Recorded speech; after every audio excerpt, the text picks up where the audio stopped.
Hello students, last lecture में हमने 3 cubic cell के बारे में स्टडी किया था। वो 3 क्यूबिक सेल के रैंक ऑफ यूनिट और ए एंड आर के बीच में रिलेशन हमने स्टडी किया था। आज हम packing efficiency and packing fraction के बारे में स्टडी करेंगे। Packing fraction and packing efficiency. सबसे पहले पैकिंग फ्रैक्शन किसको बोलेंगे? तो आप ये सोचो कि जैसे हमने एक बात की थी कि हमारे पास कोई वेसल है जिसके अंदर हमको लड्डू डालना है, तो हम कोई भी तरह से डालें लेकिन बीच में जगह तो रह जाएंगी।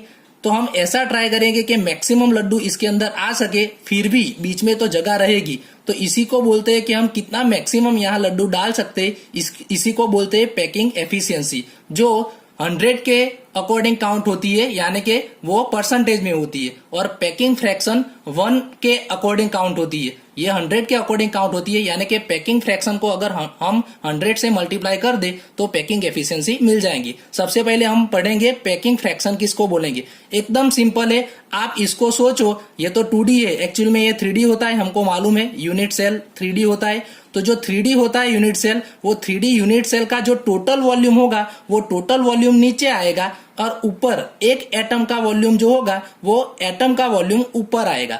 तो volume occupied by atom, volume occupied by atom and नीचे आएगा टोटल वॉल्यूम, यानी कि वॉल्यूम ऑफ यूनिट सेल। दोनों का फॉर्मूला आप मैथ्स में पढ़ चुके हो, लेकिन फिर भी मैं आपको अभी बताऊंगा। तो ये पैकिंग फ्रैक्शन का फॉर्मूला हो गया वॉल्यूम ऑक्यूपाइड बाय एटम और नीचे आएगा volume of unit cell. Total volume होगा वो नीचे आएगा और एक एटम का जो वॉल्यूम होगा वो ऊपर आएगा। और उसको हम पैकिंग एफिशिएंसी फाइंड करनी है, तो उसको हम 100 से 100 से मल्टीप्लाई कर दो तो हमको मिल जाएगी पैकिंग एफिशिएंसी। अब तीनों यूनिट सेल के बारे में हमको स्टडी करना है, तो सबसे पहले हम लेंगे packing efficiency for simple cubic unit cell. अब आपको पता होना चाहिए सिंपल क्यूबिक यूनिट सेल में कहाँ कहाँ एटम होते थे। तो हमको मालूम है कि सिर्फ कॉर्नर में एटम होते थे, सिर्फ कॉर्नर में एटम होते थे। और ये लेंथ को हम ए बोलते थे, एज लेंथ को ए बोलते थे। ये टेबल आपको अच्छी तरह से करना है तो आपको अच्छी तरह से पैकिंग एफिशिएंसी आ जाएगी। एज लेंथ हमको मालूम है ए है। वॉल्यूम ऑफ यूनिट सेल, अब आप सोचो कि यूनिट सेल यानी कि क्यूब है, तो क्यूब का वॉल्यूम आपको मैथ्स में आ गया है 10 तक के क्यूब का वॉल्यूम क्या आएगा, तो एक क्यूब, ये एक क्यूब वो उसका फॉर्मूला है। अब relation between a and r वो अच्छी तरह से याद रखना है, हम लास्ट लेक्चर में पढ़ चुके हैं। ए एंड आर के बीच में रिलेशन क्या है, तो सिंपल क्यूबिक यूनिट सेल में ए एंड आर के बीच में relation a is equal to 2r है। अब यहाँ नीचे वाला वॉल्यूम ऑफ यूनिट सेल तो हो गया ए क्यूब। अब वॉल्यूम ऑक्यूपाइड बाय एटम, आप एटम देखो तो एटम कौन से शेप में है, तो एटम हमको मालूम है गोलाकार है। तो एटम गोलाकार है तो उसका फॉर्मूला हमको मालूम है, वो भी मैथ्स में आ गया है 4/3 पाई आर क्यूब। तो ये वॉल्यूम ऑफ एटम का फॉर्मूला हो गया। ये दोनों फॉर्मूला आपको अच्छी तरह से आना चाहिए। और हर एक क्यूबिक यूनिट सेल में रैंक आपको अच्छी तरह से पता होना चाहिए। Rank atom per unit cell वो आपको अच्छी तरह से पता है। 1 फिर 4 एंड 2 वो 3 रैंक है, तो इसका रैंक हमको मालूम है 1। अब पैकिंग फ्रैक्शन का फॉर्मूला में लिखूं तो पैकिंग फ्रैक्शन का फॉर्मूला में ऊपर क्या आएगा, ये फॉर्मूला अभी हमने देखा, वॉल्यूम ऑक्यूपाइड बाय एटम, यानी कि ऊपर एटम का फॉर्मूला आएगा और नीचे यूनिट सेल का। और हमको पता होना चाहिए कि रैंक कितना है, तो एक ही एटम यहाँ आता है क्योंकि रैंक यहाँ 1 है, इसलिए हम यहाँ 1 लिखेंगे। फिर यहाँ एटम का फॉर्मूला 4/3 पाई आर क्यूब, नीचे आएगा वॉल्यूम ऑफ यूनिट सेल यानी कि ए क्यूब आएगा। अब इसको हम सिंपल फॉर्म में लिखे तो 4 ये 3 डिवाइड में नीचे चला जाएगा पाई आर क्यूब।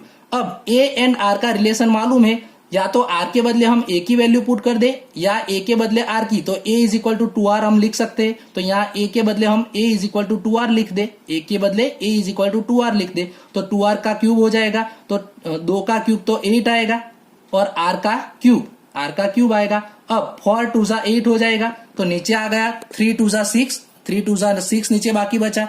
बाकी ऊपर क्या बचा है, आर क्यूब तो कट हो जाएगा, तो ऊपर बचा पाई बाय 6। अब पाई की वैल्यू हम पुट कर दे, पाई की वैल्यू 3.14 है, 3.14 बाय 6, तो इसको डिवाइड करेंगे तो 0.52, ये 0.52 आया, इसको बोलते हैं पैकिंग फ्रैक्शन। अब पैकिंग फ्रैक्शन में से पैकिंग एफिशिएंसी काउंट करनी है, तो पैकिंग एफिशिएंसी काउंट करने के लिए हम इसको 100 से मल्टीप्लाई कर देंगे, तो इसका 52% आ गया पैकिंग एफिशिएंसी, यानी कि सिंपल क्यूबिक यूनिट सेल में जो पैकिंग एफिशिएंसी है वो 52% है। तो आप सोचो कि वॉइड कितने होगी, वॉइड यानी बीच वाली जो खाली जगह है वो कितनी होगी। तो हम 100 में से ये 52% बात कर देंगे तो एम्प्टी स्पेस जिसको हम वॉइड्स बोलते हैं, एम्प्टी स्पेस जिसको वॉइड बोलते हैं, वो प्रिपेयर करने की जरूरत नहीं है। 100 में से ये 52 माइनस कर दो, तो 100 में से 52 माइनस करेंगे तो 48% आएगा। Packing efficiency for body centred cubic unit cell. Students, last lecture में मैंने बोला था कि उसकी फिगर अच्छी तरह से नहीं थी, इसलिए वो यहाँ हम अच्छी तरह से दर्शाते नहीं सकते थे। तो यहाँ हम देखें तो यहाँ ये ए है। अब आप आर सोचो तो ये आर आर आर और ये आर, यानी कि 4R, ये 4R था। फिर हम यहाँ ए ऐसे करके आए थे तो उसका आर का आंसर मिला था R is equal to √3a/4।